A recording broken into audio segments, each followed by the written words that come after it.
All right, so the thing that separates 99% of people from the 1% is not the fact that they wake up at 5 a.m. It's not the fact that they take cold showers, and it's not the fact that they probably do some other productivity tip that you've heard online, right? For the longest time ever, I've always thought that the top 1% of people always followed such a strict routine and has so much discipline, and the things that they did that made them separate themselves from everyone else was, just everything that we've heard online when it comes to anything productivity wise, right? But I realized that, what really separates the 1% from everyone else and what they do and how successful they are is the fact that they just find enjoyment in what they do, and they're doing it for an overall bigger purpose rather than just the money. And this is a concept that I kind of understood when I first started my entrepreneurial journey years ago, right? Like, I kind of understood the fact that if you really want to be really successful, right, you just got to focus on serving a bigger mission and a bigger purpose to the world, and the money will always be a byproduct, right? But that mentality kind of just started slowly fading away once hustle culture really started becoming, I guess you could say, mainstream, right? Once every TikToker and every YouTuber just started talking about monk mode and grinding and, locking in, right? It kind of became that the mission is the money, right? Get money, become successful, be that type of man who can provide for his family, his community, right? And don't get me wrong, that type of mentality is it's good to have, right? But at the same time, I just realized that mentality definitely is like a level 1 entrepreneurial mindset, right? Where when you're starting some type of business, right, your whole mentality is, okay, be consistent, be disciplined, do this and that, right? And I feel like when you get to certain levels in your entrepreneurial journey, or just wanting to become successful, different levels are going to require different types of mindsets. And so when you first start off, right, when you're first a noob and you want to start setting goals and you have all these dreams and aspirations, you're definitely coming in with I have to do this type of mindset. I need to do this. You think that your main tools are going to be discipline, hard work, all those type of stuff, right? Which is great, which is cool, especially for the beginning, right? Because in the beginning, there's a level of intensity that you have to go through in order to start making real amounts of progress, right? But then you eventually get to a certain level, I would say around level probably 3, 4, 5, right? Where that mentality of just being disciplined, of just working hard, right?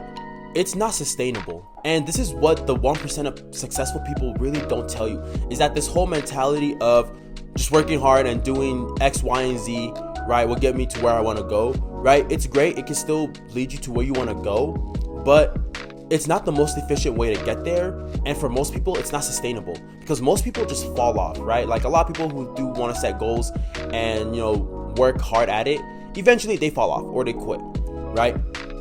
And again, it's because things like discipline, willpower, these other productivity tips, those will only take you so far until you eventually burn out or just completely give up. And this is what I realized is that, if I had to make some type of analogy, right?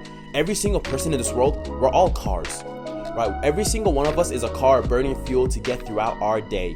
And, 90% of people, about 90% to 99% of people, they're gas cars, right? They're gas cars constantly just burning fuel, working hard to get to where they want to go.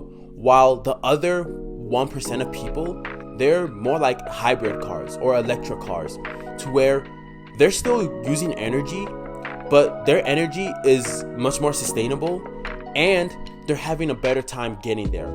Because the thing that separates the 1% of people from 99% of the world, again, is the fact that they find enjoyment in their work and they're serving an overall mission. And the money will always be a byproduct, right? The money will always be a byproduct because you guys have probably heard the whole, don't chase, attract, right? And for a while, I kind of was like, man, that's BS, right? I'm gonna go chase the money, right? I'm gonna go chase the bag. I'm gonna go get it, right? I always thought it was just such a weak mentality of don't chase, attract. No, I'm gonna go chase it, right?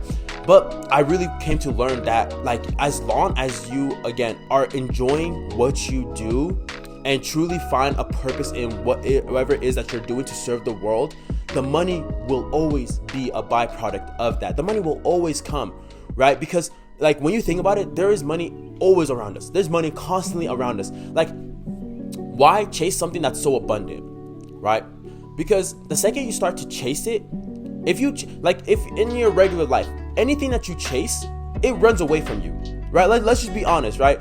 If you are chasing something, or if, let's say, like a lion is chasing its prey, the prey is gonna run away, right? If you are constantly in this like scarcity mentality that you need to have something, it's like, I don't know how to explain it, but it's just like a supernatural universal law that thing naturally just like goes away from you, right? Rather than gravitates towards you. So far, if you're finding value in the video, this is everything that I talk about in my course that's now up. Link is in the description to learn more about it. And yeah, let's continue. What do I mean by you have to find enjoyment in your work? And so enjoyment, right? It's an emotion, right? And we have to understand that emotions are the things that guide us through life, right? It's emotions that like the very down deep core of what we do every day in our life. Like every decision that we make in our life is because of our emotions, right? Even our logic is sometimes swayed by emotions. And so how productive we are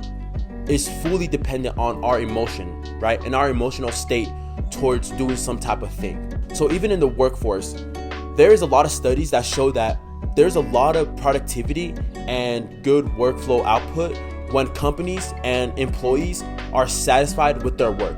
When employees are enjoying their jobs, companies are much more productive in how much they produce in services and goods. And so that applies to every single one of us, right? Where if we find enjoyment in the things that we do in our everyday lives, or we find enjoyment in the goal that we're working at, that's what's really going to drive us way further than just discipline and motivation, right? It's finding the littlest things and finding enjoyment and maybe like little rewards in those things that's going to get you to where you want to go. And some people might be like, well, the business that I'm starting, I don't have enjoyment in it, right? Like it's something that I have to do, right? And my whole thing is, you don't have to do anything. You really don't have to do anything, right? Every single thing that we do in life is because we either want something, like we desire something, or we're trying to avoid some type of pain. And so you don't have to do anything, right? The reason why you're starting some type of business or you have some type of goal is because you have a deeper want. And so if we're able to be aware of our true want, right, that thing that is deep within us, that the reason why we are doing some type of business or majoring in some type of major and things like that, right? If we're able to realize the deeper want, then again, you're gonna realize that every single thing you do in life, you do it because you want to do it, right? I don't want to pay bills, but I still pay bills because I want a roof under my house.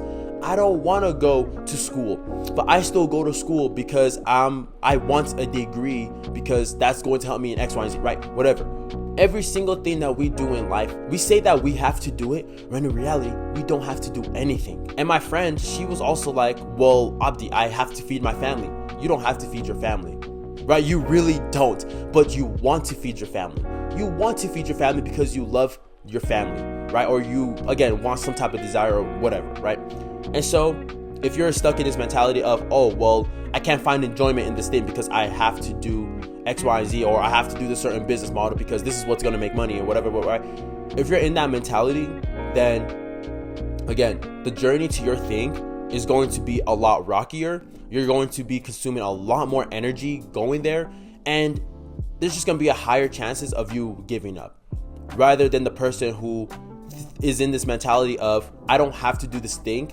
I'm doing this thing because of this. I want to do this thing because of X, Y, and Z, or this deeper want that I have. And I'm going to find enjoyment in the littlest things until I get to that bigger goal, right? It's finding that enjoyment. And so if you guys want to learn about this in much more detail, I have a whole course about it called Ambition Overload, where I literally talk about how emotions drive our productivity, how to actually get to our goals, and the work ethic that separates the 1% of people from the 99% of other people.